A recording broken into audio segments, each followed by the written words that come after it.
J'étais avant médecin à la Pitié-Salpêtrière où j'ai travaillé pendant 11 ans. Et je me suis orienté vers les soins palliatifs pour redonner du sens à mon métier. Leur choix est souvent conforté par l'expérience qu'ils y font de la délibération, de l'écoute et du partage. 4 grands points qui nous paraissent importants. Tout d'abord, la capacité de réfléchir ensemble, de dialoguer ensemble, d'apprendre ensemble et d'enseigner ensemble. Réfléchir ensemble, la réflexion collective est de plus en plus importante. Elle a toujours été importante, mais elle est de plus en plus, tout simplement parce que les pathologies, les prises en, je ne vais pas dire prises en charge, mais donc les prises en soins des patients sont probablement de plus en plus complexes. Vous savez bien que l'espérance de vie des patients a sensiblement augmenté lorsque je suis né, il y a quelques années. L'espérance de vie moyenne en France était de 72 ans. Actuellement, elle est de 82 ans. Donc depuis que je suis né, l'espérance de vie en France a augmenté de 10 ans. Pour ceux qui ont pu assister à la SFAP, en distanciel ou en présentiel de cette année, Régis Aubry est intervenu sur le sujet « Le bon moment pour mourir ». Il disait « Il est souvent trop tôt pour mourir », il parlait surtout des enfants et des jeunes adultes, mais la médecine génère des situations de survie avec souffrance, des situations de long mourir. Le temps de la mort est alors parfois demandé. La complexité de la prise en charge des patients polypathologiques. Mais jusqu'où va-t-on? Il ne faut pas soigner la maladie, mais soigner le malade. Et c'est toute la particularité des soins palliatifs. Walter Hasbin, dont on a parlé ce matin, infirmier belge, parlait de l'introduction des soins palliatifs et d'une médecine plus du malade que de la maladie. Prendre de la hauteur par rapport aux maladies du patient. L'intervention des soignants et leurs conséquences doivent être réfléchies et pensées collectivement. C'est réfléchir ensemble. Peu de temps après mon arrivée à Jeanne Garnier, il y a 2 ans et demi, nous avions reçu dans l'unité où je travaillais à ce moment-là une patiente, 85 ans, qui était démente, qui présentait une maladie d'Alzheimer avec des troubles cognitifs très importants. Elle ne communiquait pas.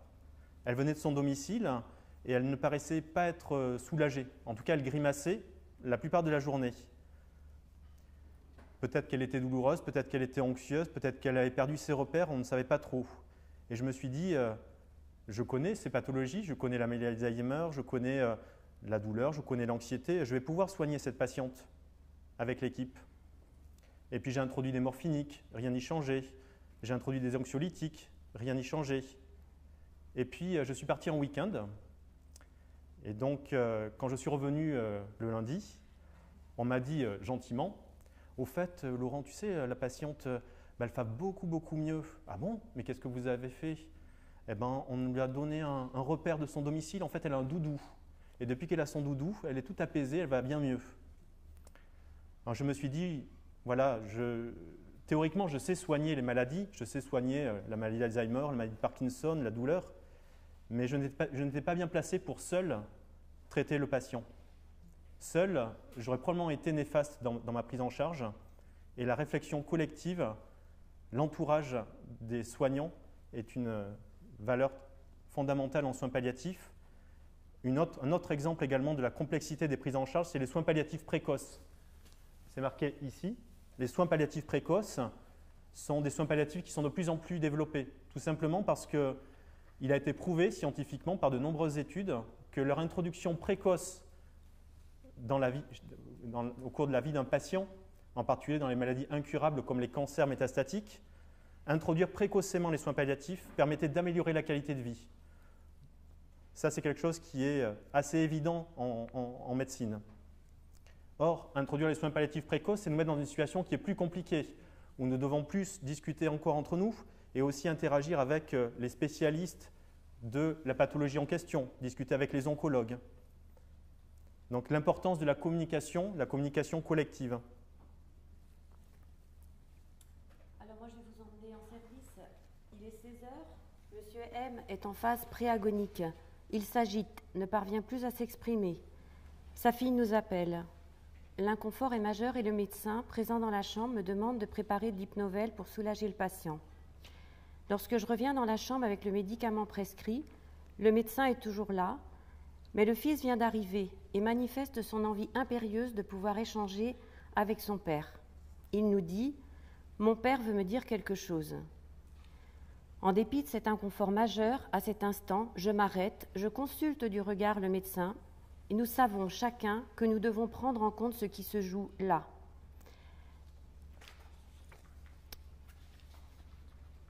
Devant nous, et nous ajuster pour être au plus près de ce qu'il sied de faire à cet instant. Je pose ma seringue et nous accompagnons cette ultime tentative de rencontre entre un père et son fils. Le médicament sera administré plus tard, juste quelques minutes plus tard, mais ce sont ces précieuses minutes qui auront permis de vivre cette dernière tentative d'échange entre un fils et son père. Dans ce cas précis, qu'est-ce qui m'a permis de modifier ma trajectoire ? L'écoute, l'observation de la situation, la prise en compte de la demande du fils, mais ce qui favorise la suspension de l'acte, c'est aussi la connivence avec le médecin, celui-là même qui venait de me demander d'administrer le médicament. Sans même se parler, nous pouvions nous mettre d'accord sur la décision de temporiser.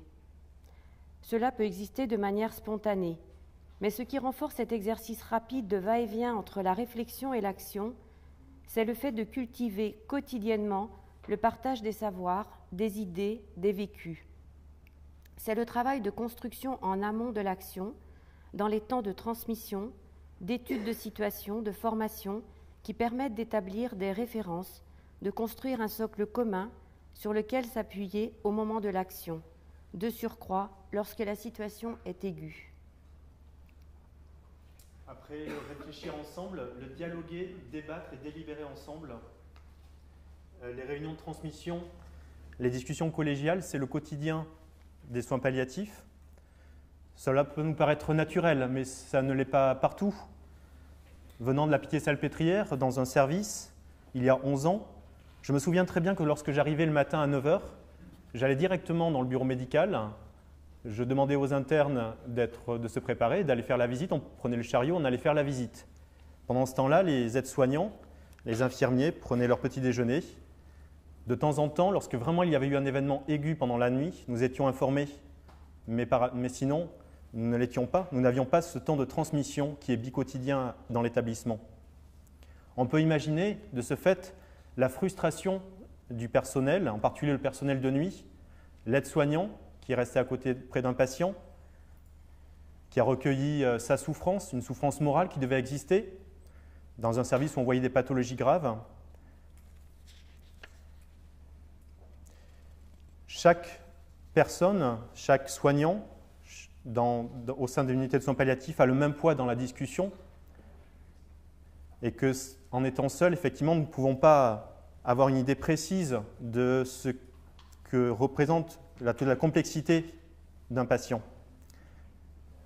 Mon infirmière coordinatrice avec laquelle je travaille actuellement et qui est présente dans la salle prenait l'image d'un diamant et comparait le patient à un diamant avec toutes ses facettes, en disant qu'en fonction de là où on était placé, on voyait certaines facettes du diamant, mais on ne voyait pas celles qui étaient de l'autre côté ou celles qui sont sur le côté, que le soignant de jour n'est pas là la nuit, et inversement, que le médecin n'est pas là pendant la toilette, ou en tout cas rarement. Il ne partage pas l'intimité que peuvent partager un aide-soignant ou une infirmière, par exemple. John Dewey disait « La démocratie en tant que manière de vivre est régie par la foi personnelle en la collaboration quotidienne entre les individus. » 14h30, réunion de transmission. Il est question de la pertinence de séjour en USP d'une de nos patientes. Après présentation de la situation, d'un point de vue médical, psychologique, familial, social, du désir de la patiente, de son entourage, la décision du devenir de cette personne laisse planer un doute. Un tour de table est alors proposé pour que chaque soignant puisse exprimer son avis. Et toi, Elisabeth, quel est ton avis? Et toi, Émilie? Et toi, Patricia? Qu'il ou elle soit aide-soignant, psychomotricien, infirmier, médecin ou psychologue, la parole lui est donnée personnellement. Si la décision finale reste entre les mains du médecin, celle-ci est nécessairement éclairée par le croisement des différents points de vue. Ce faisant, les soignants sont acteurs du processus éthique. Le vote, s'il a lieu, n'a qu'une valeur évaluative, mais il n'en demeure pas moins un élément démocratique par le fait qu'une place est faite à chacun pour exprimer son point de vue. Ce faisant, ce processus convoque le soignant à une expression de lui-même, l'invitant à manifester sa propre couleur au sein de l'ensemble. Pour John Dewey, par développement de l'individualité, il entend la réalisation de soi à travers la démocratie, conçue comme une participation des individus à l'action collective. Il entend donner les moyens et le caractère nécessaire pour participer à la vie publique et sociale. Et selon Cynthia Fleury, en construisant un souci du monde, nous construisons notre sujet. La semaine dernière, une de mes collègues aides-soignantes d'une 50aine d'années, présente à l'USP depuis 1 an, exprimait avec émotion sa gratitude. Ici, on nous écoute, notre avis compte, je me sens reconnue. Même si je suis fatiguée, j'ai envie de me lever le matin pour aller au travail. Je n'avais jamais vécu ça auparavant. Ensuite, on peut parler de l'apprentissage collectif, apprendre ensemble. Une journée comme celle d'aujourd'hui, par exemple, on peut la vivre comme une chance de pouvoir y participer. Moi, lorsque je suis arrivé en unité de soins palliatifs, ici, dans cette salle, il y avait des formations intramuros qui ont lieu toutes les semaines, pendant 1h30, où on va dire qu'à peu près 3/4 du personnel participe pendant 1h30 sans être normalement dérangé, en s'organisant de façon à ce que cet apprentissage soit collectif. En tout cas, j'ai été très étonné en arrivant ici de voir que les professionnels pouvaient se libérer aussi régulièrement, de façon aussi importante. Et à l'hôpital, je n'avais pas cette notion que c'était possible. Sortir des soins autant de professionnels en même temps, ça me paraissait quelque chose d'inenvisageable et d'ailleurs que l'on a rarement ou quasiment jamais réussi à faire. C'est ainsi que j'ai appris par exemple ce qu'est la kinésionomie, dont parlera Monique, l'art-thérapie également, que je ne connaissais pas vraiment. Et puis l'autre point que l'on voulait aborder, c'est enseigner ensemble. Enseigner en particulier l'éthique. On en a parlé également ce matin, mais l'apprentissage théorique a des limites, en particulier en soins palliatifs, car on ne nous demande pas forcément de traiter les pathologies.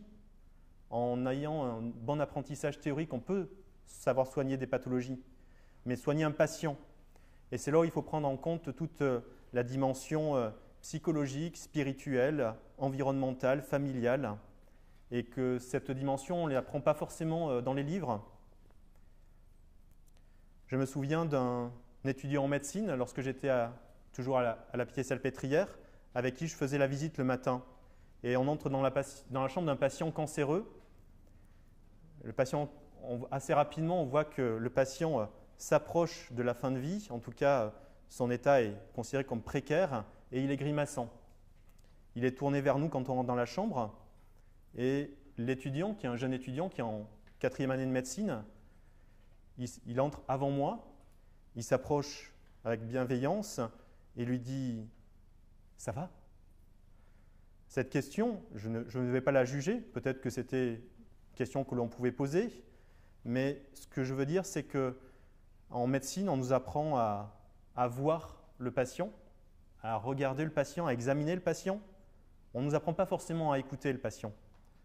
On nous apprend à palper le patient, on palpe le ventre, on palpe les poumons, on palpe les membres inférieurs. On n'apprend pas forcément à toucher, à tenir la main par exemple. On apprend à interroger un patient. Est-ce que vous avez des antécédents? Mais on ne nous apprend pas forcément à parler à un patient. Et que tout ceci est difficilement enseignable en théorie. D'où l'importance d'enseigner ensemble, de créer des mises en situation pour les étudiants en soins infirmiers, les aides-soignants, les étudiants en médecine également, et une démarche collective d'apprentissage qui me paraît indispensable, plus particulièrement en soins palliatifs. Alors, dans la répartition qu'on s'est donnée, en fait, on a, juste pour préciser peut-être ici à l'Assemblée, celles et ceux qui nous regardent, plutôt d'interagir pendant le cœur de l'exposé plutôt que de remettre à l'après-coup mes interventions, puisqu'il y a beaucoup de choses déjà dans ce que vous venez de dire, et déjà réagir à cette première partie est déjà en soi un exercice assez complexe. Alors il y a beaucoup de mots-clés sur lesquels on pourrait déjà ici s'arrêter. Vous insistez beaucoup sur la dimension collective. Effectivement, aujourd'hui, et dans le champ de la pédagogie en santé particulièrement, c'est une dimension majeure qui est travaillée, et beaucoup de travaux prônent cet apprentissage collectif. Mais justement, la notion d'apprentissage, elle est aussi intéressante, puisque outre ici le caractère collectif, c'est le recours à l'expérience aussi qui semble extrêmement importante. Et dans tout ce que vous présentiez là depuis tout à l'heure, on sent bien aussi que c'est en s'appuyant sur cette expérience-là, en réfléchissant à cette expérience, d'où la notion de réflexivité qu'on peut remobiliser aussi par rapport à ce qui était évoqué ce matin, qu'on va se construire toute une série d'enseignements, construire des connaissances, construire aussi des compétences pour intervenir. Et c'est un point qui me semble vraiment important, puisqu'il caractérise aussi, si vous voulez, l'évolution contemporaine de la formation à l'éthique. Vous évoquiez aussi cette question de l'enseignement de l'éthique, qui prend exactement le même chemin et qui a aujourd'hui qui se lance comme défi, si je puis dire, d'articuler deux dimensions. La dimension des acteurs eux-mêmes qui prennent leur pratique comme objet de réflexion, ça c'est assez connu, et c'est le cœur, je dirais, d'une démarche éthique qui est centrée sur les acteurs, qui a été peut-être le premier mouvement de l'éthique et de la formation à l'éthique, c'est-à-dire que les acteurs réfléchissent à leur pratique pour lui donner du sens, pour peut-être comprendre ce qui se joue dans les pratiques, mettre en mots aussi parfois certaines difficultés, et se redonner un cadre d'action. Et puis dans, je dirais, un basculement plus contemporain, on se rend compte que ce travail qui doit être réalisé par tout à chacun revêt aussi une dimension collective, parce que l'enjeu c'est de se donner évidemment plutôt une intercompréhension de toute une série de situations complexes. Et c'est là où je reviens sur un des auteurs que vous avez mobilisé et qui me semble vraiment extrêmement intéressant dans ce cadre-là, c'est John Dewey. John Dewey et sa conception de la démocratie et de l'apprentissage. Parce qu'il faut préciser que John Dewey est donc vous l'avez dit, philosophe américain, mais qui a travaillé sur deux champs, celui de la politique et celui de l'éducation. Donc on pourrait se dire, bon voilà, ce sont deux champs divers, mais John Dewey les associe en disant tout projet éducatif est un projet politique et inversement. Tout projet politique, en l'occurrence mettre en place par exemple un élan de démocratie, nécessite une démarche éducative parce que ça ne va pas de soi. Parce qu'il ne va pas de soi de créer une démarche démocratique. Il faut une volonté forte de l'ensemble des parties prenantes. Donc cette notion d'apprentissage collectif, pour reprendre vos termes, elle est chez Dewey, je dirais, à un double niveau de lecture. C'est à la fois pour lui une finalité, l'apprentissage ne peut être que collectif et il faut viser cette démarche collective, mais c'est aussi pour lui une modalité d'apprentissage. Et donc, plutôt que de poser la démocratie de manière formelle, c'est ça qui est intéressant dans la démarche pragmatiste de Dewey, parce que c'est une philosophie pragmatiste, c'est de dire il faut plutôt en éprouver les conditions en situation authentique. Dans le champ plus spécifique des soins palliatifs, c'est ça qui est intéressant, on pourrait dire, c'est en éprouvant les formes de participation qu'on apprend finalement et qu'on se crée davantage d'aptitude à participer. Et ça, c'est un point qui est toujours intéressant en formation, notamment en formation continue avec un public d'adultes, quand on les forme à ce type de démarche, ou quand on les forme à participer à ce type de dispositif participatif. On réunit un panel d'acteurs et beaucoup finalement viennent avec beaucoup de prudence, parfois ne se sentant pas suffisamment légitimes pour participer. Alors c'est un point évidemment, et vous l'avez souligné, l'importance de donner la parole à chacun dans une équipe pour alimenter une réflexion. Vous preniez l'exemple tout à l'heure de l'aide-soignante qui enrichit l'examen clinique que peut faire le médecin, pour reprendre cet exemple-là. Ce qui est une des difficultés à laquelle on se confronte assez souvent en intervention ou en formation, ou même concrètement dans les dispositifs participatifs dans les milieux de soins, c'est de légitimer suffisamment l'ensemble des acteurs pour qu'ils prennent une part active à la discussion. sans reproduire une forme de hiérarchie, même implicite, même dans des univers où on a une ambiance tout à fait sympathique, courtoise, où la notion de confiance que vous évoquez ce matin peut être extrêmement présente. Il n'empêche qu'implicitement peut se rejouer je dirais, à partage de la responsabilité, avec une certaine représentation de ce qu'est la responsabilité qui mettrait certains acteurs dans une position plutôt de retrait. L'enjeu de la démocratie, et surtout si on convoque la figure de John Dewey, c'est de réussir à casser cette dynamique un peu verticale peut-être parfois dans la prise de décision, et d'associer suffisamment l'ensemble des acteurs, non pas dans une logique de consultation du point de vue pour alimenter une décision qui ne leur appartiendrait plus, mais dans une logique de véritable concertation, où ils co-construisent la décision et où ils en sont en partie les porteurs. Alors, bien entendu, ça ne gomme pas la responsabilité, notamment du médecin qui porte la décision, mais ce qui se joue dans ce cadre-là, c'est d'avoir le sentiment d'avoir apporté une décision qui a été coélaborée avec un ensemble d'acteurs, qui a été suffisamment enrichie du point de vue de chacun, pour être plus à l'aise aussi peut-être, c'est en tout cas l'hypothèse que l'on fait notamment dans ces perspectives-là du pragmatisme deweyien, d'être plus à l'aise dans le portage d'une décision réellement prise collectivement. Et on le verra un petit peu plus tard par rapport à ce que vous allez nous présenter par la suite, parce que moi j'ai la chance de connaître déjà un peu la suite.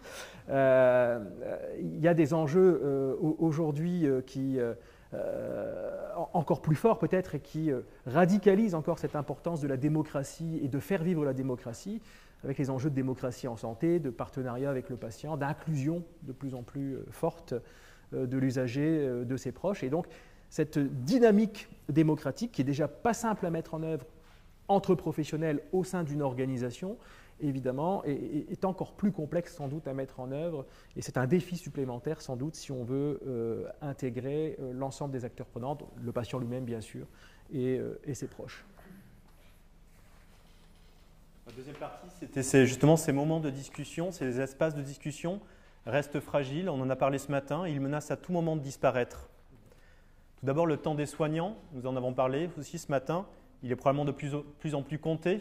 C'est quelque chose dont les plus anciens ici témoignent. Avant, on avait plus le temps de faire les choses. Et puis, il y a des notions dont on a également parlé, de durée moyenne de séjour, de démarche de qualité, d'accréditation, des soins qui sont de plus en plus encadrés. Je ne vais pas trop revenir là-dessus. Mais en tout cas, le temps des soignants est probablement de plus en plus compté, que ce soit dans les services en dehors de soins palliatifs, des services aigus, ou y compris des services de soins palliatifs. Peut-être dire un petit mot ou... Non. Ensuite, on voulait parler, alors j'ai eu la chance de participer au congrès de la SFAP cette année à Strasbourg, et j'ai assisté à la présentation de Régis Aubry, médecin qui, je vous encourage à regarder, à visionner cette présentation. Il parlait de la réflexion et de l'accompagnement, en disant que l'un et l'autre ne sont pas considérés comme des actes dans la tarification de l'activité. C'est-à-dire que lorsqu'on prend en charge un patient, à Jeanne-Garnier c'est un petit peu particulier, parce qu'il y a mais dans des services de maladies aiguës, en fait, on code à la fin du séjour, c'est les médecins qui le font, l'activité. Qu'est-ce qui a été fait? Quels sont les gestes techniques? Est-ce qu'il a eu une sonde urinaire? Est-ce qu'il a été nutri une nutrition parentérale, par exemple? Ce sont des actes qui sont rattachés à un tarif de séjour. Mais réfléchir, ce n'est pas acté, il n'y a pas d'acte. On peut se poser la question, est-ce que c'est quelque chose qui est encouragé tout de même, alors que ça nous paraît si important en soins palliatifs? Se poser, prendre de la hauteur par rapport à un patient, l'accompagnement, rester aux côtés d'un patient, ce n'est pas un acte, considéré comme un acte. En tout cas, que l'on accompagne, que l'on réfléchisse, le tarif, en tout cas le tarif du séjour sera identique. Qu'en est-il de réfléchir à plusieurs lorsqu'on est 10 autour d'une table, à réfléchir pendant 45 minutes à quelle est la bonne attitude à avoir, en tout cas la meilleure que l'on estime? C'est quelque chose qui n'est pas codé non plus. Est-ce que cela changera? Est-ce que ça a été évoqué par exemple au Ségur de la santé? Est-ce que c'est quelque chose qui ne va pas tendre justement à privilégier les actes au détriment de ces moments qui sont fondateurs en soins palliatifs? Réfléchir ensemble accompagner, être présent dans la chambre. Je pense en particulier aux bénévoles d'accompagnement. Et Régis Aubry disait « Le temps des mourants croise de moins en moins le temps des vivants, en particulier faute de temps. On reste de plus en plus avec les patients qui ont des soins médicaux, par exemple. En tout cas, la réflexion, l'accompagnant ne semble pas forcément encouragé tout le temps par les instances. En parlant d'instances aussi, nous sommes dans la crise du Covid, avec des directives qui sont considérées par certains comme inflexibles. L'absence de démocratie sanitaire dans le contexte du Covid, il a été décidé que s'occuper des patients qui présentaient une infection par le Covid était probablement plus important, en tout cas prioritaire, par rapport à des patients qui ont des pathologies parfois très graves et parfois mortelles. Bien sûr que c'est indispensable, effectivement, d'avoir agi de cette façon en France pour pouvoir s'occuper le mieux possible des patients qui étaient porteurs d'une infection par le Covid. Mais j'ai le témoignage, par exemple, de patients qui, au mois de mars, avaient un cancer du poumon, qui auraient dû être opérés et qui ne l'ont pas été. En tout cas, pas en mars, ni en avril, ni en mai, parce que les blocs opératoires étaient fermés. On peut se poser la question, est-ce que l'avis des citoyens a été demandé? Est-ce que l'avis des usagers a été demandé? L'interdiction des visites également dans ce contexte de Covid, qui est considérée par certains comme assez inhumaine, en particulier dans une unité de soins palliatifs. La gestion inhumaine des décès, on peut en parler avec des soignants qui s'en sont occupés pendant le pic de cette crise sanitaire. Un patient qui décède avec une toilette sommaire qu'on essaie de toucher le moins possible et que l'on met dans une housse fermée que la famille ensuite ne pourra pas revoir. Je sais que la SFAP, la Société française d'accompagnement en soins palliatifs, a essayé de faire en sorte que ceci évolue, en alertant, en disant « c'est pas possible de faire comme ça, il faut essayer d'humaniser cette prise en charge de la fin de vie », en vain. Les recommandations restent les mêmes. Ce qui importe est parfois plus tangible lorsqu'on en est privé. Oui, nous avons constaté effectivement pendant cette crise Covid la difficulté à maintenir toutes ces instances d'échange, d'expression sur le plan institutionnel, suppression des groupes de parole, transmission plus rapide, pauses restreintes et précautions drastiques, partage de café, de pause, distanciation au restaurant, etc. Apparition d'une méfiance de certains soignants à l'égard de ceux qui s'occupaient des patients contaminés.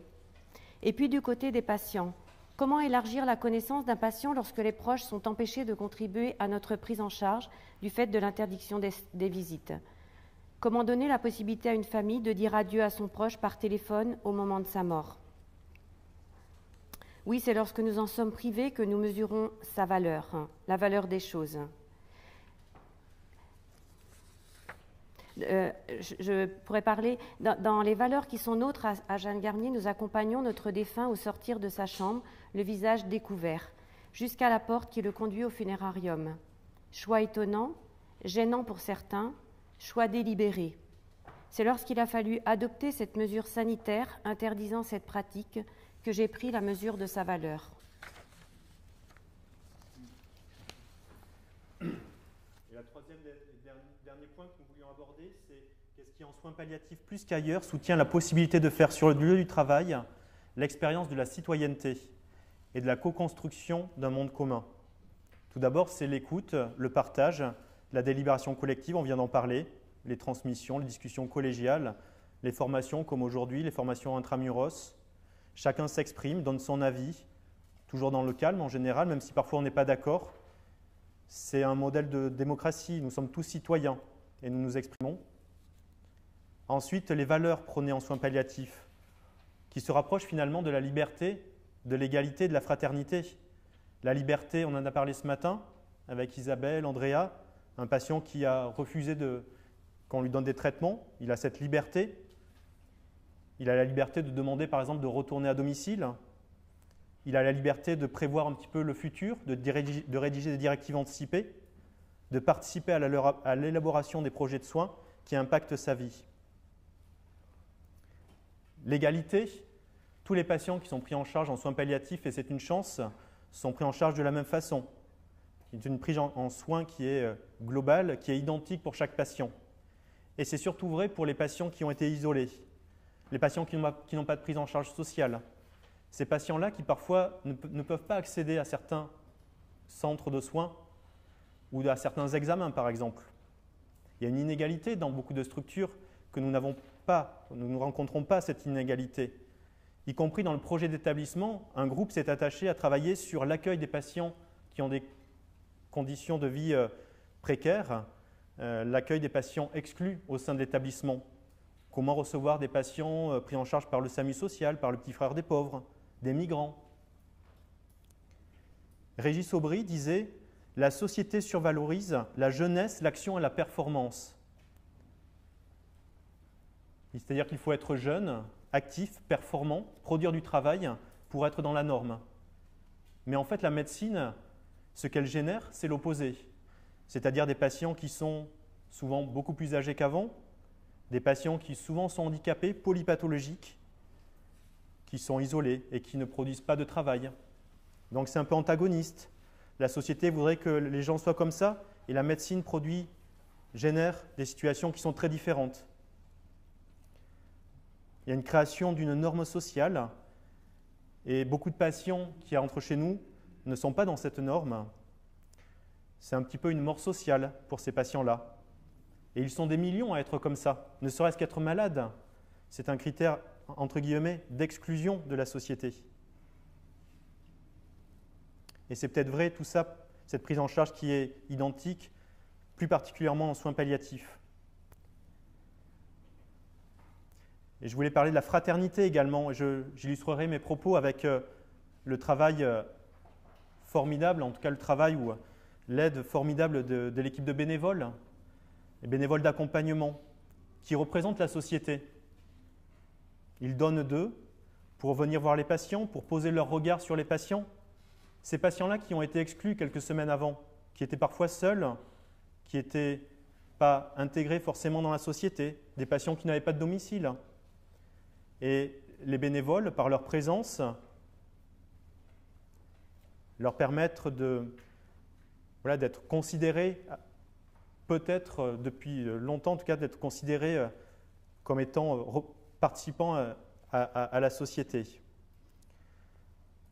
Et puis, le temps de la mort également, toujours au sujet des bénévoles, le temps des mourants et le temps des vivants, voire des soignants, parfois malheureusement, ils se croisent de moins en moins, c'est-à-dire qu'on est plus occupé par des gestes techniques.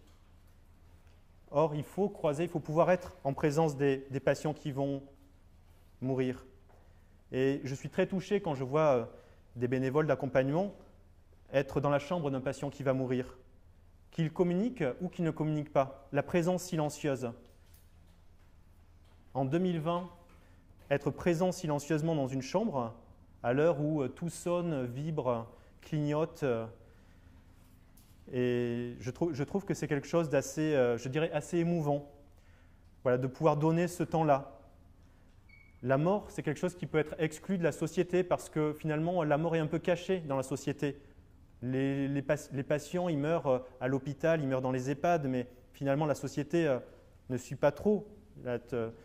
La mort est un peu exclue et la présence des bénévoles dans cet accompagnement du patient qui va mourir, c'est une façon aussi d'inclure le patient à nouveau dans la société. Est-ce un idéal de la société de pouvoir intégrer tous ces patients qui auparavant étaient considérés peut-être comme exclus? Intégrer aussi la notion de mort, d'accompagnement au moment de la mort. En tout cas, les bénévoles s'attachent à considérer le patient comme un être singulier, et ce jusqu'à la fin de vie, même quand il ne communique plus. La présence silencieuse. Walter Esbin disait qu'en soins palliatifs, le don de soi et la générosité étaient essentiels. C'est quoi la générosité, le don de soi?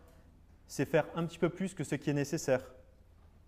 Ce matin, on parlait de cette petite chose en plus, le shampoing, quelque chose. Ce n'est pas forcément indispensable, mais c'est une petite chose en plus. Le bénévole, lorsqu'il est dans une pièce avec un patient qui va décéder, qui est inconscient, quand il est en présence silencieuse, est-ce que le patient s'en rend compte? On ne sait pas. mais en tout cas, ils passent du temps pour justement l'accompagner, et c'est la générosité, le don de soi qui leur permettent de faire ça. Et puis, on terminera par les projets mis en œuvre. Je parlerai rapidement du projet d'établissement, mais le projet d'établissement, il est toujours en cours de rédaction, et en fait, plusieurs soignants, des bénévoles, des soignants ont participé à l'élaboration de ce projet d'établissement. Et en tout cas, les décisions qui ont été prises à ce moment-là sont issues de la présence des bénévoles, des infirmiers, des aides-soignants, des médecins. Et c'est une co-construction d'un projet. Et je terminerai par la kinésionomie, qui est un des projets portés en particulier par Monique. Moi, lorsque j'étais à la Pitié-Salpêtrière, je n'ai pas été témoin de projets de personnes. C'est-à-dire que je ne me souviens pas, pendant les 11 ans que j'ai passés, avoir discuté avec des gens qui m'ont dit voilà, moi j'avais ce projet, je l'ai présenté et il est mis en place. Comme si les projets venaient de l'institution. Comme si les idées, les paroles des soignants n'étaient pas forcément tout le temps considérées. Et donc c'est le projet par exemple de la kinésionomie, moi j'y ai assisté, ça a été présenté, je ne connaissais pas ce que c'était que la kinésionomie en arrivant ici. Ça a été présenté, ça a été discuté, ça a été expliqué, ça a été enseigné, et Monique va nous en parler. Il est 10 heures. C'est l'heure des soins d'hygiène dans le service. Accompagnés d'une collègue, nous entrons dans la chambre d'une patiente âgée qui, outre son cancer, présente une maladie d'Alzheimer. Elle semble frêle et craintive, le regard un peu figé. Les derniers soins ont montré un certain agrippement au moment des mobilisations, de la raideur et parfois de la douleur. J'envisage la toilette comme un moment d'apprivoisement. Avec ma collègue, nous venons à sa rencontre par des gestes doux pour laver son visage, puis ses bras, ses mains, son torse et ainsi de suite. Il nous faut l'aider à se mettre sur le côté. Là, classiquement, nous pourrions la mettre sur le côté en ajoutant « ne faites rien » pour ne pas contrarier nos propres gestes et lui épargner toute contribution, dans le but de la protéger peut-être, dans le but d'aller plus vite aussi. Outre les leviers classiques pour faciliter la rotation sur le côté, nous l'invitons. Et qui dit invitation dit attente de réponse. C'est à ce moment précis où l'autre nous donne le signal de son accord, si discret soit-il, le moment où il s'engage dans sa réponse, le moment où son corps nous dit oui, où il exprime qu'ensemble, nous pouvons y aller. C'est à ce moment qu'il faut être là. C'est ce moment précis que Franz Wellmann appelle le still point, instant d'où surgissent les possibles. À ce moment précis où la patiente initie le mouvement, avec toutes les limites qui sont les siennes, nous sommes avec elle, elle est avec nous dans un même élan. Le mouvement peut se faire sans tension, donnant l'impression parfois d'un geste magique. C'est ainsi que cette femme s'est retrouvée installée confortablement sur le côté, souriante et manifestement dans son sentiment de sécurité. Ce jour-là, nous n'avons pas eu besoin de l'avant-soin prescrit. La toilette, un soin tellement ordinaire, une opportunité à saisir, une rencontre. À travers les gestes, c'est l'univers de l'autre que nous croisons, et c'est un dialogue qui s'établit. Si l'un des deux refuse ce dialogue, il y a fort à parier que le duo se transforme en duel. Mais cela veut dire aussi que par cette qualité de présence à l'autre, le duel, quand il se présente, et nombreuses sont les situations où nos passions sont dans le refus, dans l'agressivité, ce duel peut se transformer en duo. En sortant de la chambre, il y avait en nous une satisfaction du travail accompli, mais plus encore, la joie d'un vécu partagé entre collègues avec une personne vulnérable. Le travail avec cette collègue n'a pas toujours été aussi fluide, mais une formation spécifique, la kinésionomie clinique, qui est une formation aux gestes prodigués au et avec les malades, nous a convoqués dans ce qui nous fait vibrer le plus en tant que soignants. Ce pourquoi nous avons choisi notre métier et nous parvenons désormais à établir ce dialogue gestuel au profit du patient. Par ces pratiques, le soignant est confirmé dans sa capacité à prendre soin. Il se sent reconnu, valorisé, gratifié par le simple résultat de son action. Du côté du patient, celui-ci découvre ou redécouvre sa capacité à être au monde en dépit de sa maladie parfois très limitante. Par la qualité de présence du soignant, il expérimente qu'il peut. Il est consulté, il peut donner une réponse qui lui est propre. Il est pleinement sujet. Quand on prend soin de l'autre, on s'adresse à l'irremplaçable qu'il est. Quelques jours plus tard, notre patiente, toujours avec sa maladie d'Alzheimer et son indéniable fragilité, nous dira avec un grand sourire « Je n'en reviens pas de m'être rétablie aussi vite ». Selon Cynthia Fleury, l'institution doit être une institution aussi de soins. Elle rend capacitaires les sujets et non une institution où elle va vulnérabiliser le sujet. Le soin, au sens de l'attention portée aux autres, constitue la base de la démocratie. J'ai évoqué donc ci-dessus une pratique spécifique. De quoi s'agit-il? La kinésionomie clinique est une approche autour du geste qui, s'il est pratiqué dans la présence, l'invitation, en faisant appel à l'intentionnalité vitale de la personne, modifie l'approche, transformant le faire en une occasion de rencontre. Le patient n'est pas réduit à un symptôme ou à sa maladie, mais est considéré comme un être dans son entièreté. Ce projet de formation a pu émerger il y a 3 ans au sein de notre établissement. Personnellement formée en aptonomie et en kinésionomie clinique depuis un certain nombre d'années, je pratiquais cette approche dans mes gestes quotidiens au lit du patient, sans chercher à les transmettre. Et j'ai alors perçu qu'il était temps de partager cela, que le moment était venu de le présenter à la direction des soins. La directrice des soins m'a écouté attentivement et sans plus attendre, m'a demandé d'écrire ce projet chiffré pour une formation du personnel, ce que j'ai fait. Ce dernier a été voté, comme le disait Laurent. La bizarrerie du nom a nécessité quelques explications et une démonstration qui ont eu lieu lors d'une FIM. Voilà, à ce jour, un 3e groupe va démarrer dans 1 mois, mélangeant aides-soignants, infirmiers, médecins et paramédicaux. Oui, nous avons la chance en USP de faire des choix dignes de la personne humaine et cela donne sens à notre être de soignant, sens à notre participation citoyenne.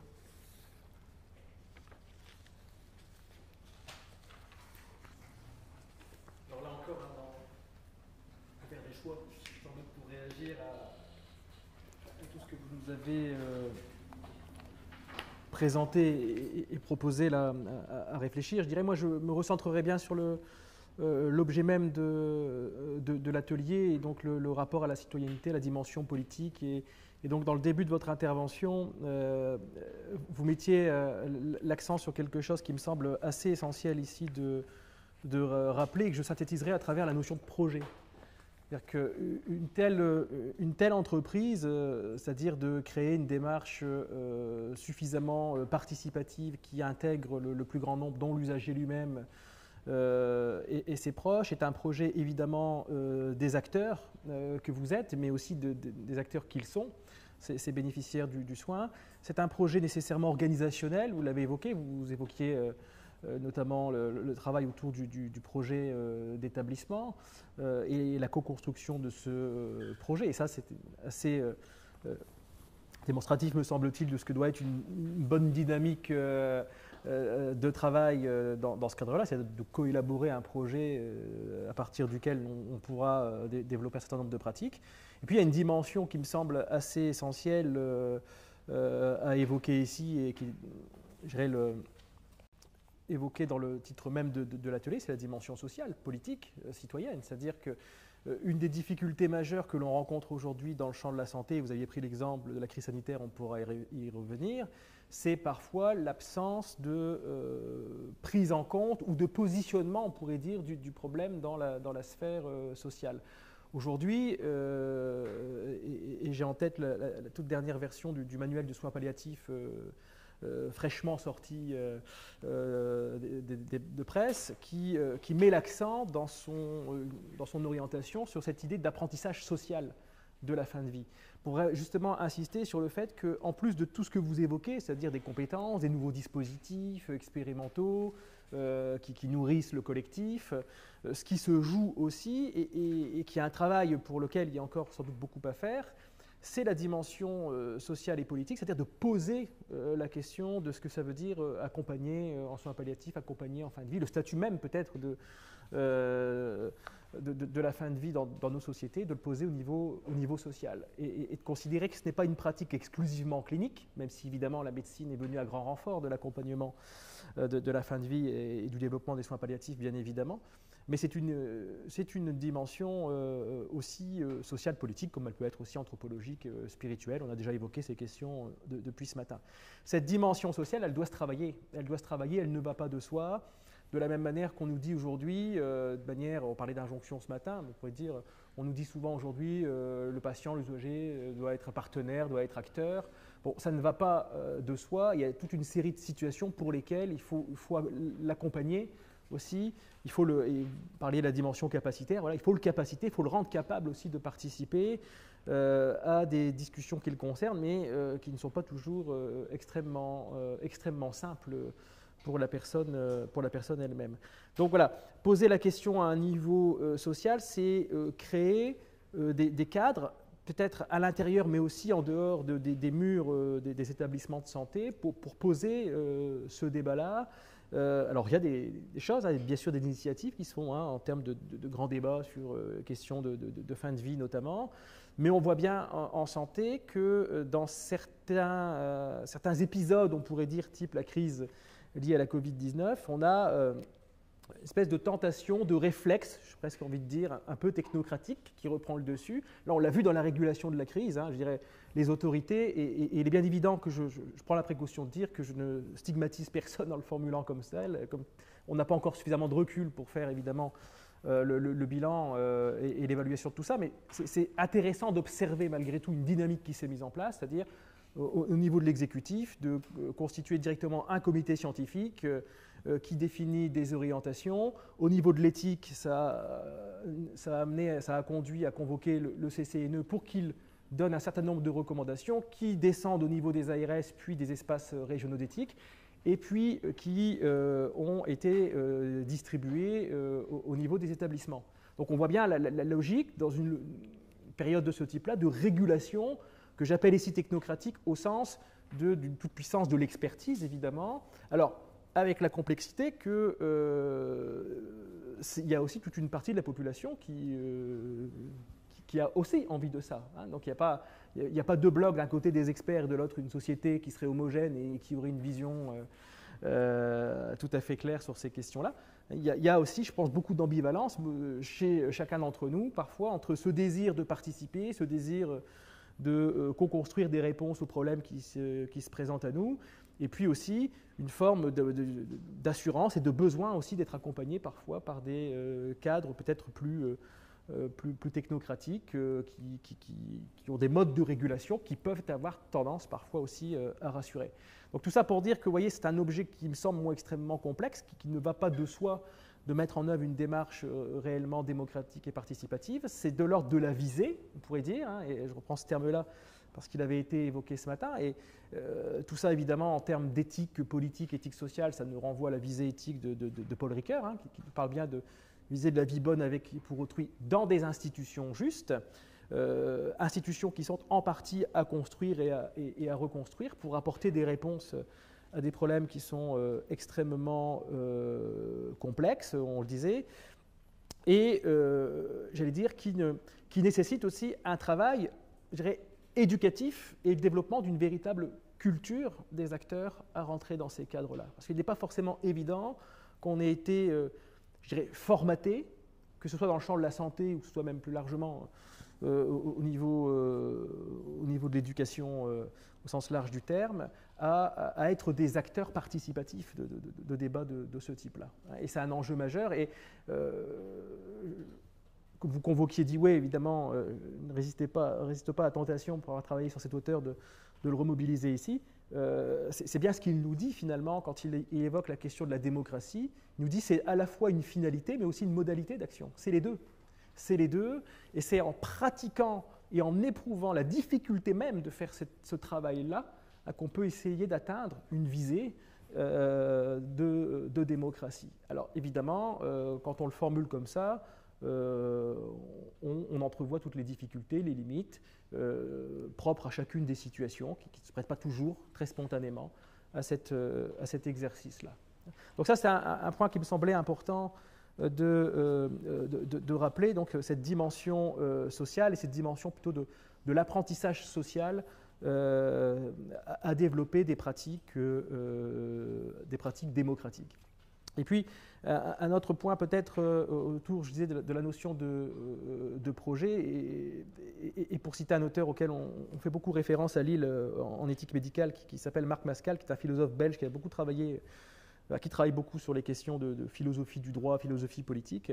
Il a, dans certains de ses écrits, une position assez radicale sur la dimension éthique de tout ça. Il me dit finalement, l'éthique, on l'a beaucoup assignée aux acteurs de cette manière, avec l'injonction aussi de devenir des sujets éthiques, de développer cette dimension-là. On parle même aujourd'hui d'ailleurs de compétences éthiques parfois. Hein, donc voilà, c'est une espèce de savoir-agir qu'on développerait dans le champ de l'éthique. Mais il nous dit, au-delà de former des sujets de plus en plus réflexifs et capables de développer un raisonnement éthique dans leur pratique et de le mettre en œuvre, il faut aussi évidemment insister sur le fait qu'il ne puisse pas y avoir d'éthique sans institutions qui s'engagent, sans institutions qui décident d'en faire un projet de vie en commun.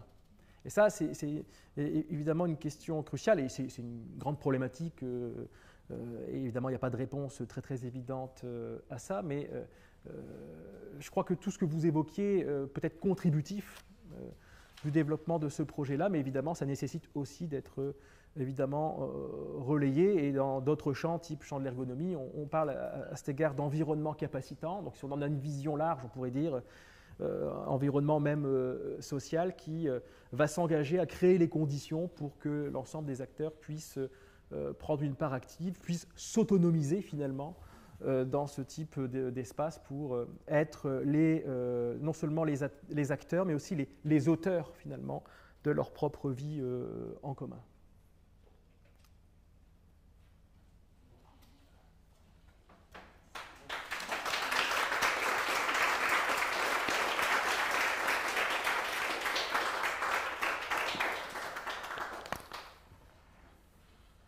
Merci Monique, merci Laura, merci Grégory pour ce partage à la fois du vécu, à la fois des perspectives et aussi théoriques. Je note quelques points juste par rapport à cet exposé-là, comme ça pour passer aux questions de la salle et de nos amis qui sont en ligne. C'est que la première partie, en tout cas moi j'ai relevé une sorte d'émerveillement par rapport au vécu, de ce qu'on a pu constater justement, comment cet exercice démocratique s'exerce dans le lieu de soins palliatifs. En tout cas, dis-moi Jeanne Garnier, parce que l'expérience était vécue à Jeanne Garnier, donc on ne peut pas généraliser ailleurs. Et là, on retrouvait justement cette dimension collective d'IKE, donc du travail d'IKE en tout cas, cette intercompréhension que Grégory a souligné aussi, mutuelle, donc d'une situation complexe, parce que vous nous avez montré en tout cas les situations complexes rencontrées, et puis des perspectives à la fois organisationnelles, institutionnelles et politiques d'IKE. Donc c'est aussi la dernière partie que Grégory évoquait. Et la deuxième partie que vous avez en tout cas abordée, c'était cette fois-ci, je n'appelais pas ça le désenchantement, ça serait quand même un peu trop, parce que vous donnez des perspectives de sortie, mais je dirais quand même un sorte de défis et des enjeux. Et là-dessus, vous avez justement abordé les valeurs des soins palliatifs qui sont en danger. Vous avez montré toutes les difficultés, avec les citations justement qui a été relevée cette année dans le congrès de soins palliatifs, que je ne vais pas reprendre, que chacun a entendu, mais aussi avec cette citation justement de dire que c'est quand on est privé en tout cas de quelque chose qui est cher qu'on en prend en tout cas sa valeur. Et du coup là-dessus, c'est vrai que vous terminez en nous donnant plus ou moins, en tout cas, un cahier de charges, en tout cas, pour dire, voilà, cette fois-ci, justement, comment défendre, en tout cas, ou considérer cette notion du soin, en la considérant dans sa forme d'interdépendance, parce qu'il y a eu toujours dans ce vécu une sorte d'interdépendance, mais aussi sans oublier que la vulnérabilité fait partie aussi de nos expériences en tant que des êtres humains. Et là-dessus, c'est là où justement la notion sociale vient justement peut-être rendre compte de cette vulnérabilité, mais de cette interdépendance aussi, mais avec cette notion qu'on ne doit pas oublier, qu'on ne doit pas voir seulement les fragilités, mais aussi les capacités.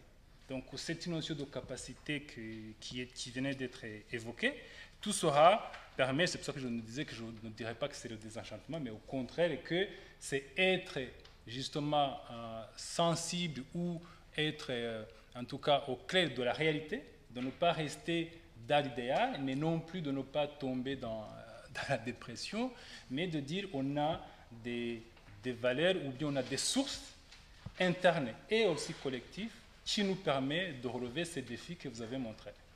Voilà, du moins pour relancer maintenant les questions de la salle et des internautes.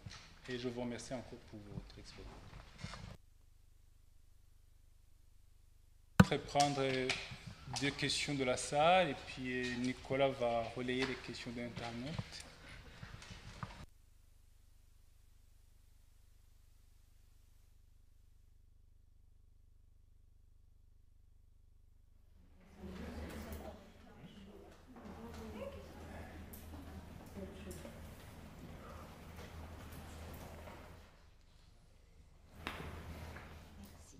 Je suis Françoise Botamy, je suis infirmière coordinatrice à la maison médicale.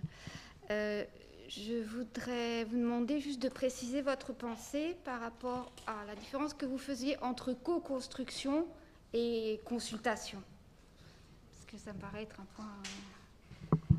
Enfin, dit comme ça paraît assez clair, mais après dans la pratique, voilà, ça l'est beaucoup moins.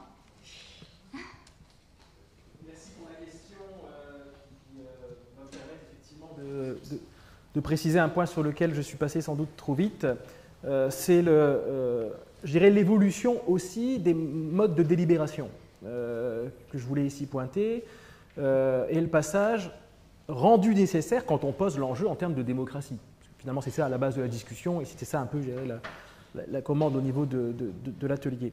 Ça oblige à sortir des formes de consultation qui permettent d'avoir le point de vue de chacun pour construire un point de vue qu'on va peut-être porter seul, individuellement, par exemple, dans une certaine responsabilité qui nous est assignée, à une logique de concertation où on prend une part beaucoup plus active dans la construction même de la décision. Et donc, on est beaucoup plus engagé, quel que soit notre statut, on pourrait dire, notre positionnement, dans la construction de la réponse que l'on apporte à un problème et dans le portage même de la décision.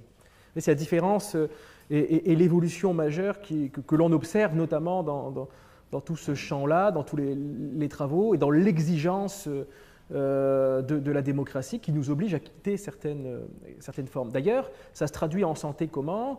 Dans les derniers textes de loi autour de la démocratie en santé, par exemple, on insiste bien sur le fait qu'on ne peut plus uniquement, par exemple, à l'échelle des ARS, constituer des assemblées où des collectifs de patients vont venir alimenter une discussion, mais ne pas participer au final à l'élaboration du plan d'action, mais d'être vraiment dans une logique de véritable participation sociale pour aller jusque construire le plan et participer même à la gouvernance et à l'évaluation du plan. Il y a des orientations, alors je ne dis pas qu'on y est, hein.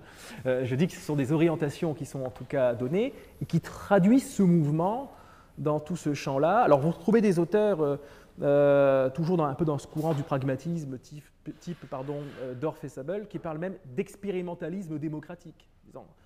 Cette notion un petit peu barbare, c'est quoi? C'est expérimenter à travers des objets concrets notre capacité ensemble à élaborer des réponses. Et le ensemble, il est important, c'est-à-dire c'est l'ensemble des acteurs véritablement concernés. Vous voyez, donc c'est le passage vraiment à une logique de concertation beaucoup plus effective. J'allais dire sur le plan théorique, sur le plan de l'idéal, en règle générale, ça ne souffre pas trop de désaccords. C'est dans les conditions réelles de mise en œuvre que c'est évidemment beaucoup plus compliqué, notamment pour les raisons que j'évoquais tout à l'heure. C'est-à-dire qu'il faut à la fois une volonté institutionnelle de mettre en place ce type de démarche. Il faut une volonté de l'ensemble des acteurs de faire vivre une dynamique de ce type-là, réellement participative. Et puis, il faut aussi, dans ce cadre-là, gérer toutes les difficultés qu'on rencontre pour ce faire. C'est la question des cultures professionnelles, des identités, de la hiérarchie, toutes ces questions-là qui sont encore forcément présentes dans le milieu de la santé. J'ai moi-même fait mon travail de recherche doctorale sur la question de la collaboration interprofessionnelle, et c'était de ce point de vue assez intéressant d'aller à la rencontre des professionnels sur le terrain pour questionner leur dynamique de travail. Et on voit bien que derrière des discours autour de l'action collective, de la collaboration interprofessionnelle, qui, si on est un tout petit peu taquin, on pourrait dire parfois c'est des beaux slogans aussi. Mais dans ce qu'on observe directement, si on est dans une démarche d'analyse de l'activité ou de clinique de l'activité, moi j'ai utilisé ces méthodologies-là, bon, on se rend compte quand même qu'il y a encore du boulot. J'espère que ça répond à votre... Merci. Est-ce qu'il y a une autre question? Nicolas,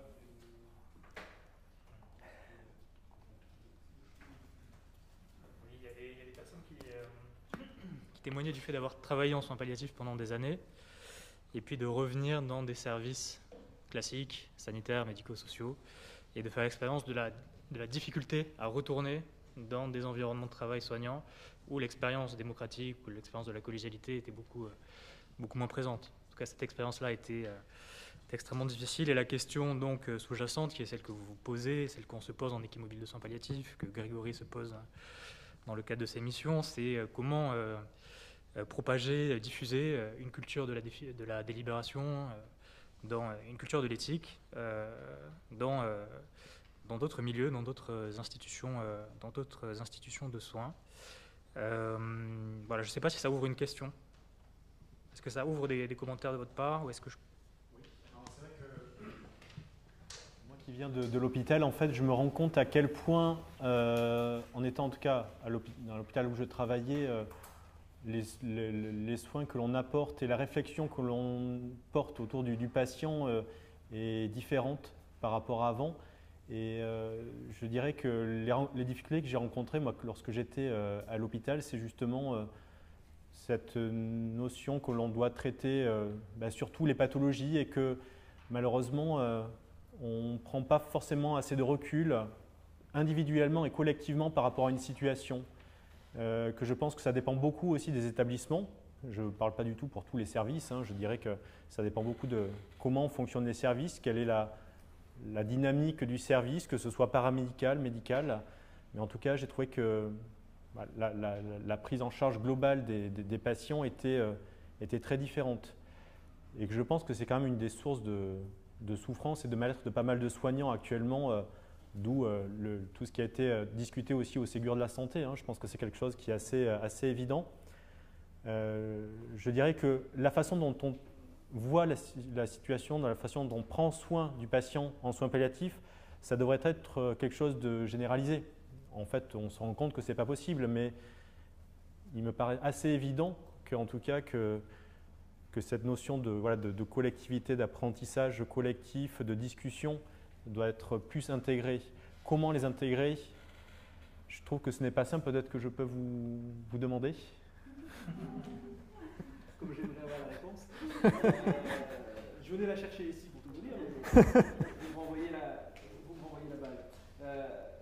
Peut-être pour réagir et repartir de l'interpellation de Nicolas par rapport à ça, et j'ai là sous les yeux la fiche de la journée, le terme de culture qui a été évoqué, sur laquelle il me semble intéressant de revenir, parce qu'on nous dit finalement la culture palliative, alors si on fait des raccourcis, voilà, on s'inscrit dans le champ des soins palliatifs parce qu'on a une certaine appétence pour cette dimension collégiale, et qu'il serait un peu naturel finalement d'être dans ces démarches-là. Alors ça peut, je n'ai pas d'objection majeure par rapport à ça. Je pense qu'il y a aussi une nécessité intrinsèque par rapport à l'objet, si je puis le dire comme ça, qui nécessite aussi ces formes-là de prise en soin plus collective et participative. Donc il y a aussi, je pense, l'objet lui-même, la singularité du type de soins prodigués qui sans doute le nécessite peut-être plus qu'ailleurs. Bon, on peut en tout cas discuter de ça. La question que moi, que je me pose, hein, alors là je vais vraiment vous livrer plutôt une question qu'une véritable réflexion, c'est est-ce qu'on peut être dans une dynamique de transmission de quelque chose dans ce cadre-là? Est-ce qu'une culture se transmet?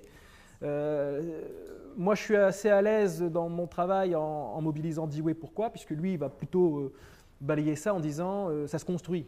Ça se construit en éprouvant les situations et c'est comme ça qu'on va recréer par exemple une culture, identifier les valeurs qui nous sont communes, qui nous sont chères, ce qui ne veut pas dire qu'on ne peut pas mobiliser un corpus, hein, ce qui veut pas dire qu'on ne peut pas se référer évidemment à un certain nombre de valeurs, mais qu'on a à les éprouver collectivement pour reconstruire les valeurs qui font sens, qui nous font sens et qui nous permettent d'agir. Donc si on fait un peu le parallèle avec la question de la culture, on pourrait dire sans doute qu'une culture, elle se construit aussi au long cours et que dans le travail d'apprentissage, dans le travail qu'on peut faire même dans des dynamiques de formation, on évoquait la dimension réflexive, ça peut être un bel objet de discussion, de se dire finalement, si on réfléchit un peu, qu'on met notre propre pratique, qu'on prend notre propre pratique comme objet de réflexion, quels sont les éléments, quels sont les facteurs un peu déterminants qu'on pourrait peut-être davantage objectiver et qui seraient source d'une transmission possible, de développement possible d'une culture. Il n'est pas évident que ce soit si simple à formuler ou à expliciter, parce qu'il y a quand même beaucoup de raccourcis parfois sur oui, alors le soin palliatif, forcément, vous, c'est collectif, forcément, vous, c'est l'éthique. Hein, souvent, on accole les deux, comme si ça allait de soi, mais ça ne me semble pas si évident que ça. En tout cas, ça mérite d'en faire un objet de travail et de discussion. Ce matin, j'ai entendu la phrase effectivement que j'ai notée. L'université n'apprend pas l'impuissance. Et je dirais même que l'université apprend peut-être la toute-puissance, apprend peut-être la toute-puissance et qu'en termes d'études médicales, je pense qu'on nous apprend beaucoup à guérir. Pas forcément à accompagner, pas forcément être dans des situations comme on les vit quotidiennement en soins palliatifs. Je pense que ça demande une humilité qui est assez particulière aux soins palliatifs. Je veux dire, les médecins, des médecins, on va dire une grande majorité probablement, ne souhaiteraient absolument pas travailler dans une unité de soins palliatifs parce qu'ils ont, pour eux, leur travail, c'est de guérir. Un chirurgien, il opère et le lendemain, le patient est guéri. En tout cas, c'est vrai qu'on ne nous apprend pas l'échec aussi. Après, je ne sais pas comment ça pourrait être enseigné, communiqué là-dessus, mais je pense que c'est un des problèmes aussi actuellement. C'est-à-dire que je pense que écouter l'autre également, écouter le soignant de nuit qui a passé une demi-heure à discuter avec un patient, je pense que voilà, c'est quelque chose qu'on doit ressentir en nous comme important, comme fondateur des soins palliatifs. Mais moi, dans mon expérience de médecin auparavant à l'hôpital, j'avais la notion que certaines personnes ne s'en préoccupaient pas vraiment, en tout cas, de cet échange constructif. Peut-être une des pistes par rapport à ça, pardon. Une des pistes par rapport à ça, c'est aussi tout le mouvement qui se met en place de formation qui intègre les patients et les collectifs de patients.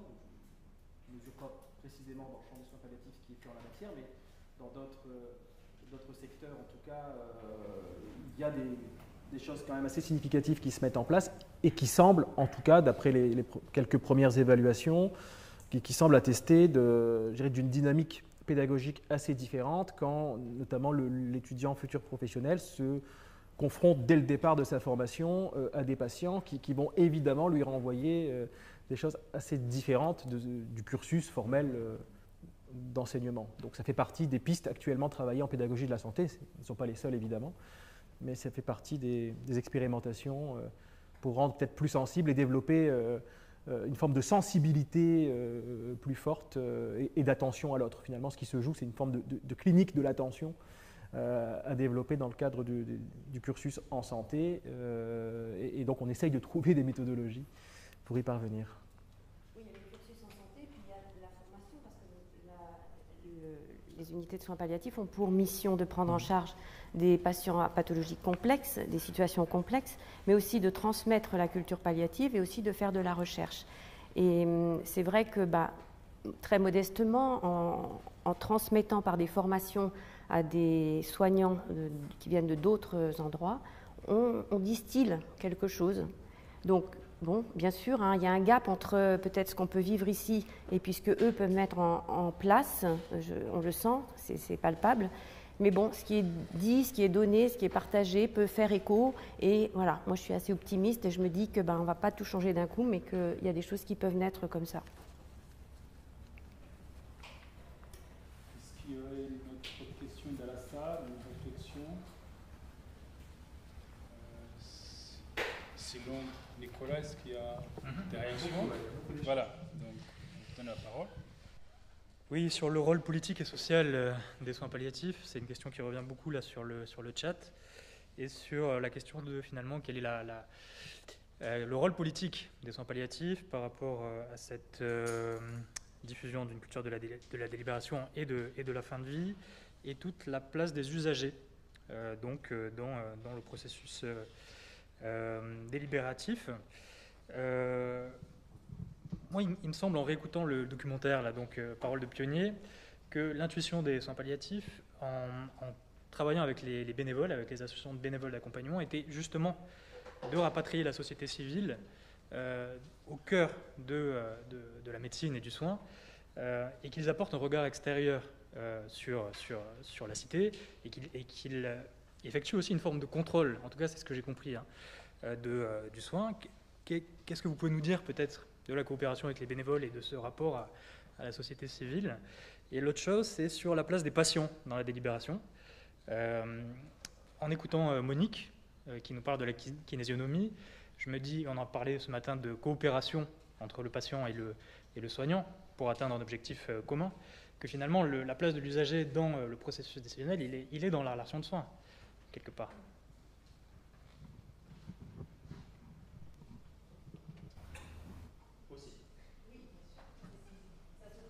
Là, on le pratique au chevet du patient, dans du non-dit même, hein, dans un échange de gestes.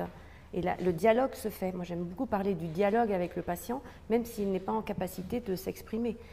Dans le moindre geste, parce que nos patients sont quand même tellement, tellement fragiles à certains moments, on sent, quand on mobilise quelqu'un pour une toilette mortuaire qu'il est décédé, c'est pas la même chose que quand on mobilise quelqu'un qui n'a plus aucune réaction. On sent déjà la différence. Donc oui, le dialogue, il va très très loin.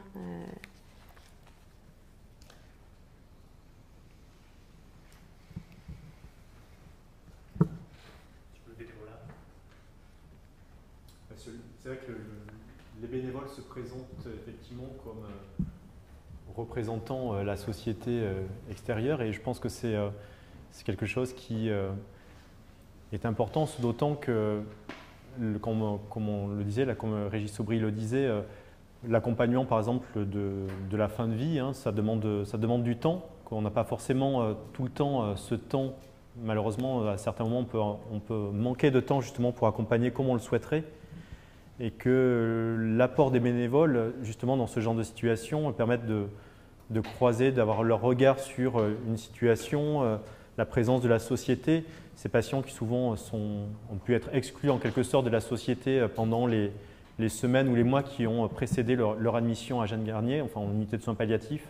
Je pense que c'est un regard qui est important, un regard qui permet aux patients d'être considérés comme faisant partie de la société.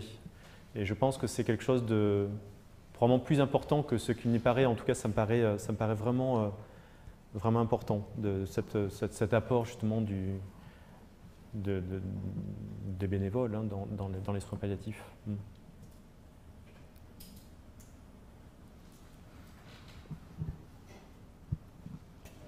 Peut-être une dernière réaction. Il y a des questions. En fait, je pense que les gens devant leur écran chez eux ont la clim.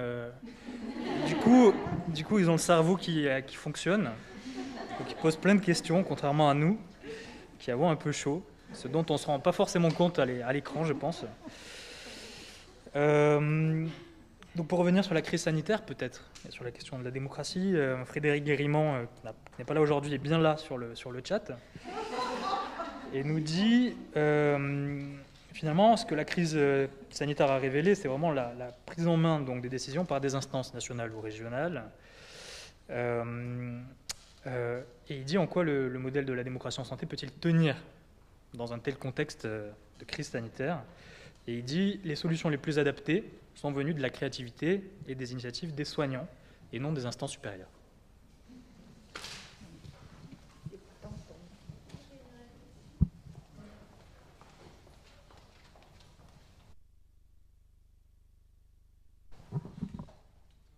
J'ai juste une réflexion par rapport à l'idée de démocratie et du coup d'inclusion des patients aussi dans la vie sociale. C'est vrai que certains établissements font le choix d'avoir au sein même de l'établissement des liens entre les patients, une vie vraiment un peu communautaire, ce qui n'est pas du tout le cas chez nous. Voilà, c'est quelque chose qu'on n'aborde pas forcément, ça relève aussi du choix de l'établissement. Mais voilà, en vous écoutant, je me disais que ça peut être intéressant de réfléchir à ça. Est-ce que ça apporte quelque chose aux patients ? Est-ce que ça peut être positif ou pas ? Ça fait partie, effectivement, si je peux me permettre de réagir, d'expérimentation aussi dans certaines villes. Alors à Lille notamment, il y a tout un quartier qu'on appelle le quartier humanicité. Donc j'en parle et j'en ai quelques idées et recommandations en tête parce que l'Université catholique est partie prenante de ce projet-là qui réunit plusieurs communes en fait. Donc c'est sur un espace accolé à un hôpital de l'Université catholique de Lille qui est un peu excentré de la ville de Lille où s'est créé un quartier de vie essentiellement centré sur les questions médico-sociales, accompagnement des personnes en situation de handicap. Donc on a toute une série de structures qui ont intégré le quartier. On a aussi des logements de vie, hein, des personnes qui peuvent louer leur maison, leur appart, etc. On a aussi des écoles de l'université et du secteur santé, notamment l'école d'infirmière qui est implantée là-bas. Enfin, bref, toute une série comme ça de structures. On essaye d'organiser, si vous voulez, une vie de quartier dans une logique d'inclusion.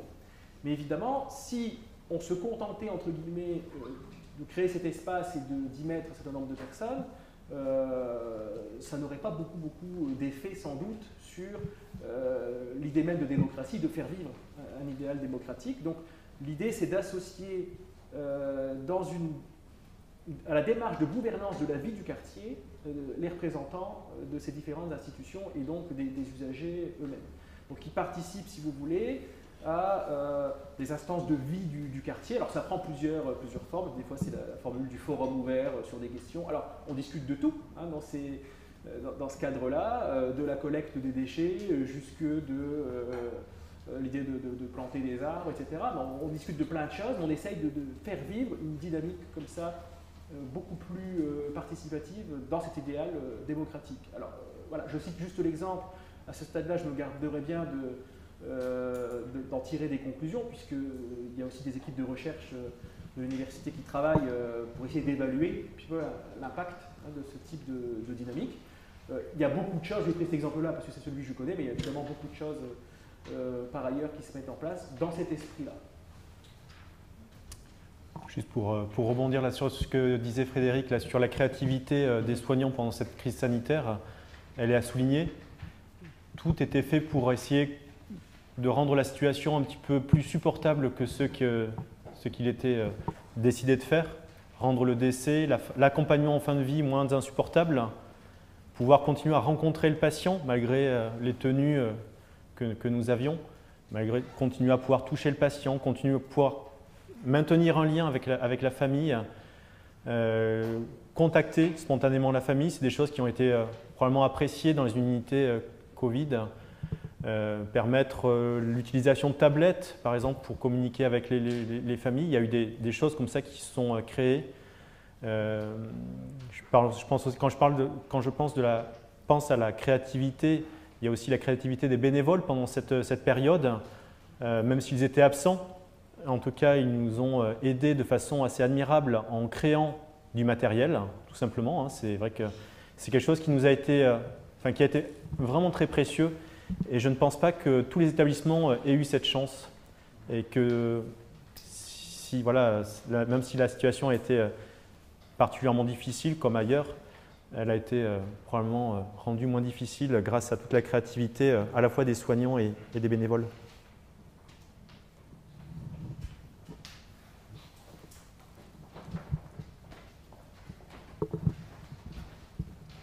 Ok, Élodie, je travaille à la maison médicale, je suis gestionnaire des plannings. Et pour rebondir sur ce que tu disais sur la créativité, je l'ajouterais aussi la créativité de nos professionnels et dans leur capacité auprès du patient à inventer des nouvelles prises en charge et à se sentir aussi autorisé, comme tu l'as pu faire, Monique, sur la kinésionomie, ou comme vous l'avez fait aussi sur l'aromathérapie ou d'autres projets, se sentir autorisé à porter des projets et à porter toute sa créativité. Et ce serait peut-être intéressant de réussir à nommer pourquoi ici c'est possible, vous êtes senti autorisé à apporter ça en fait.